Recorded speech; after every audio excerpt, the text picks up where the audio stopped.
Now let's answer the question about the best way to harvest or prune your bitter leaves.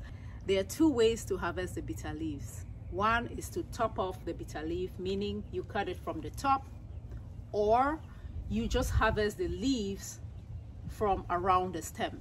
When you cut the bitter leaves from the top, what happens is the bitter leaf will direct its energy into producing more side shoots. If you harvest the bitter leaves, just the leaves, and leave the top to keep growing, you're going to get vertical growth at the expense of side shoots.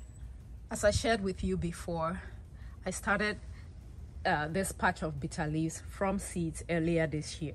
When the bitter leaf was about, I want to say 6 inches tall, as you can see, I did that topping off. I cut the stem from here.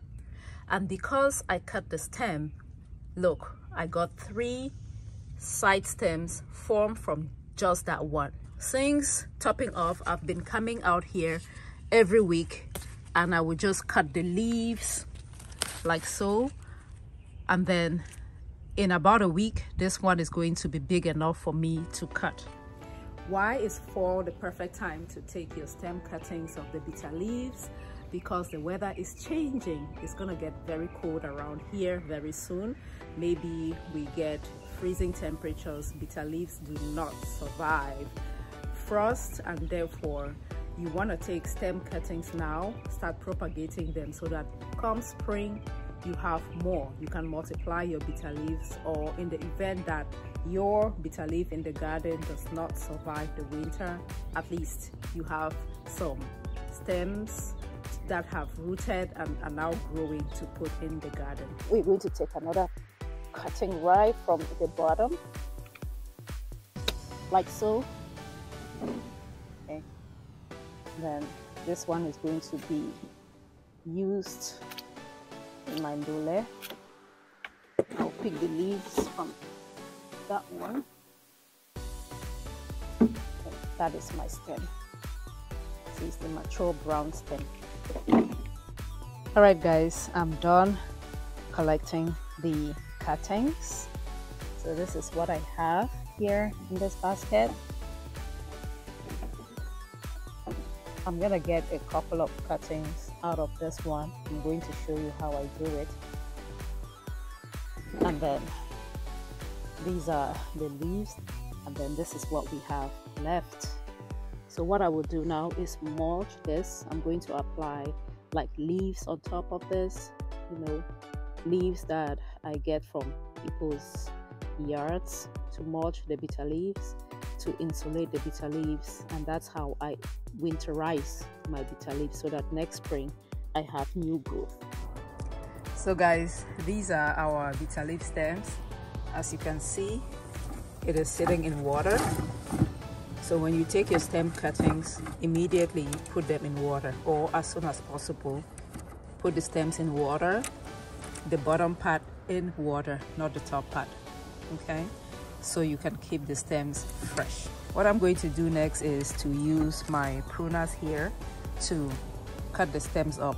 So let me show you how I do that.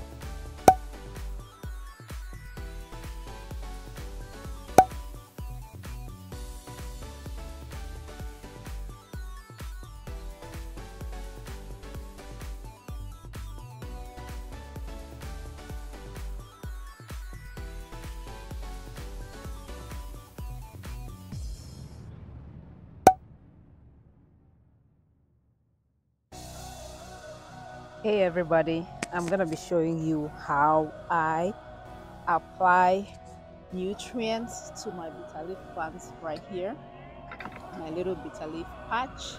All right, so we make a ring around the base of our bitter leaf plant, maybe about 5 inches from the stem of the bitter leaf, and then I'm gonna just grab a handful of my chicken manure here. So I put it around the base like this, and then I just cover it.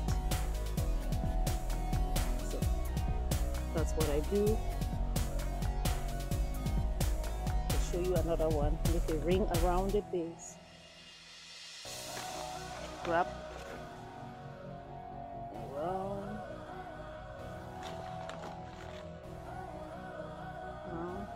then we're going to cover it like that way. Yeah, and then next I'm going to water it.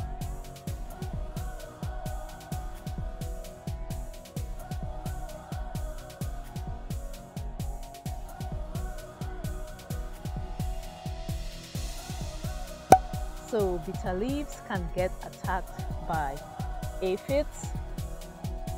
This is the only kind of pest I have noticed on bitter leaves. You see that? The leaves are kind of sticky. Look at that ladybug. It's there because it wants to feed on the aphids. You see that?